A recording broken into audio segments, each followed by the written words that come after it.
Assalamualaikum warahmatullahi wabarakatuh. Halo teman-teman, apa kabar semuanya? Baiklah, di video kali ini, saya dan teman-teman saya akan sedikit menceritakan tentang sejarah Pramuka. Adapun yang kami jelaskan pada video kali ini, yang pertama ada sejarah Pramuka di Indonesia, lalu masuknya Pramuka di Indonesia, lalu yang ketiga ada apa saja golongan-golongan Pramuka, dan yang terakhir ada kode etik Pramuka. Langsung saja cek videonya. Baiklah, materi yang pertama yaitu sejarah singkat Pramuka di dunia yang akan disampaikan oleh saya sendiri.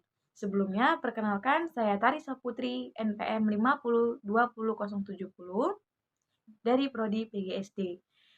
Panduan dunia berawal dari pemikiran seorang pemuda asal Inggris yang menceritakan, merangkum, dan menulis pengalaman tugasnya di negara Afrika dan India. Adapun nama pemuda tersebut adalah Lord Baden-Powell of Gewel, atau nama lengkapnya adalah Robert Stephenson Smith Baden-Powell. Tetapi sering dikenal dengan Baden-Powell saja. Baden-Powell lahir pada tanggal 22 Februari tahun 1957 di London. Baden-Powell bergabung dengan pasukan Hussar ke-13 di India tahun 1976. Kemudian, dari tahun 1888 sampai dengan 1895, Baden-Powell sukses bertugas di India, Afghanistan, Zulu, dan Ashanti. Semasa perang, Baden-Powell bertugas sebagai staf dari pasukan kerajaan Inggris pada tahun 1896 sampai dengan 1897, menjadi kolonel pasukan berkuda Afrika Selatan. Pengalamannya adalah beliau terkepung oleh bangsa Boer di kota Makefing selama 127 hari dan kekurangan makanan. Pengalaman tersebut ia tulis menjadi buku yang berjudul Eyes to Scouting, yang sebenarnya untuk memberitahukan petunjuk kepada penyelidik dengan baik. Untuk menguji kebenaran isi buku tersebut, 21 orang pemuda yang menamakan kelompoknya sebagai Boys Brigade mengundang Baden-Powell untuk mengadakan perkemahan di Pulau Browns pada tanggal 25 Juli 1907. Dari pengalaman-pengalaman perkemahan yang tadi dirangkum oleh Baden-Powell sehingga menjadi buku, yaitu yang berjudul Scouting for Boys pada tahun 1908.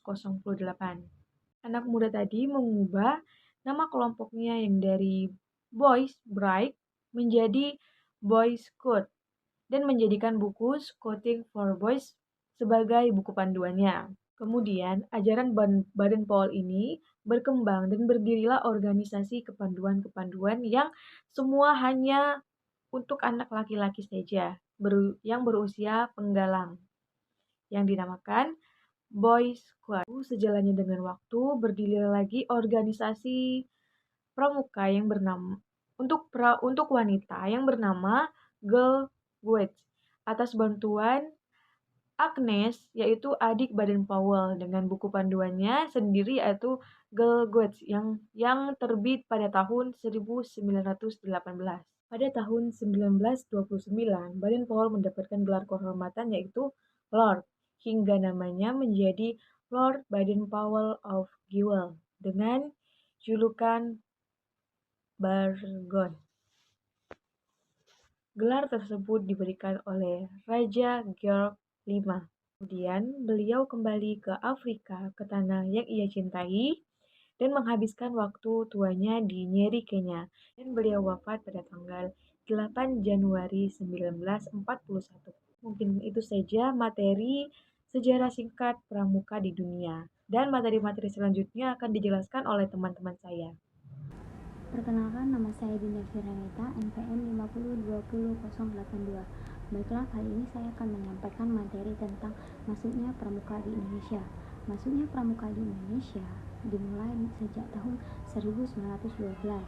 Cikal bakal pramuka Indonesia ini didirikannya organisasi Netherlands Pathfinders Organis atau NPO, bentukan dari Belanda. Kemudian pada tahun 1916, organisasi tersebut berganti nama menjadi NIPV.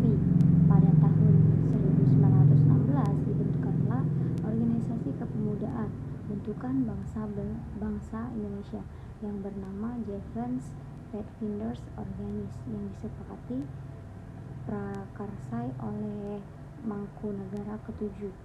Usai peristiwa Sumpah Pemuda, kian banyaknya organisasi kepanduan yang dibentuk baik bernafaskan nasionalis atau keagamaan. Setelah proklamasi kemerdekaan Indonesia dibentuk, organisasi Pandu Rakyat Indonesia pada tanggal 28 Desember 1945 di Kota Solo. Organisasi ini ditetapkan sebagai salah satu wadah kepanduan tempat anggota kepanduan Indonesia bernaung. Menginjak tahun 1961, telah ada sekitar 100 organisasi kepanduan Indonesia. Organisasi tersebut tergabung dalam 3 federasi organisasi, yaitu Ikatan Pandu Indonesia atau IPindo, Persatuan Pandu Putri Indonesia atau Popindo, dan Persatuan Kepanduan Putri Indonesia atau PKPI. Namun menyikapi kelemahan yang ada, maka ketiga federasi tersebut tergabung menjadi satu bentukan Persatuan Kepanduan Indonesia atau Perkindo. Mulai tahun 1960, pemerintah Indonesia dan MPRS berupaya untuk memperbaiki organisasi kepramukaan di Indonesia. Sebagai tindak lanjut upaya tersebut, pada tanggal 9 Maret 1961, Presiden Soekarno mengumpulkan tokoh-tokoh dari gerakan kepramukaan Indonesia. Ia mengatakan bahwa organisasi kepanduan yang ada harus diperbaharui, aktivitas pendidikan haruslah diganti, dan seluruh organisasi kepanduan yang ada dilibur menjadi satu yang dengan nama Pramuka. Hal ini, Presiden membentuk panitia pembentukan gerakan Pramuka yang terdiri dari Sultan Hamengkubuwono ke-10, Profesor Prijono, Dr. Ali Soleh, serta Ahmad Dhani. Peristiwa ini kemudian dikenal dengan Hari Tunas Gerakan Pramuka. Hasil kerja dari panitia ini adalah dikeluarkannya lampiran Kepres nomor 238 tahun 1961 pada 20 Mei 1961 tentang gerakan pramuka. Kemudian memulai Kepres 238 tahun 1961, gerakan kepanduan Indonesia akhirnya menjadi gerakan Raja Muda Karana atau Pramuka. Selanjutnya pada 30 Juli 1961 bertepatan di Istana Senayan, seluruh tokoh-tokoh kepanduan Indonesia menyatakan menggabungkan diri dengan organisasi Gerakan Pramuka. Hari bersejarah ini disebut sebagai Hari Ikrar Gerakan Pramuka. Kepramukaan resmi dikenal di Indonesia pada tahun 1400 pada tanggal 14 Agustus 1961. Secara resmi, gerakan pramuka dikenalkan ke seluruh rakyat Indonesia, tidak hanya di Jakarta, namun juga di tempat penting seluruh Indonesia. Di ibu kota Jakarta, terdapat apel besar yang diikuti oleh 10.000 anggota gerakan pramuka, yang dilanjutkan dengan pawai pembangunan dan difile di depan Presiden dan berkeliling di Jakarta. Peristiwa ini diperkenalkan yang terjadi pada tanggal 14 Agustus 1961. Ini kemudian ditetapkan sebagai Hari Pramuka yang setiap tahun diperingati oleh seluruh anggota gerakan pramuka se-Indonesia. Baik, itu saja materi yang dapat saya sampaikan. Lebih dan kurang saya mohon maaf. Saya akhiri.